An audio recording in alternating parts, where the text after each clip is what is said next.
filtresiz çekeceğiz.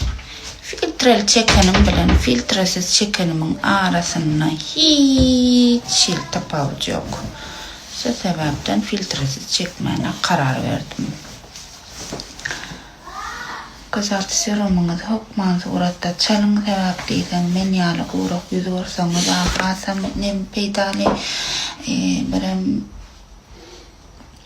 men yalı irde turan vaktimiz gözünüz çiğişik duruyan varsa şunu çalyanıda hemen masaj edip veriyor hemen nemlendirip çiğişini ayırıp veriyor. Men çalyan işe varyansam eyyem çiğişimi gitti. Ana. Kızartı serumunu bizim salonumuzdan gelip arkaya alıp biliyoruz. Bir güneş kremim hopman suratda çalmamın içeri çıkımı güneş kremini bizim salonumuzdan gelip alıp biliyoruz arkadaşlar.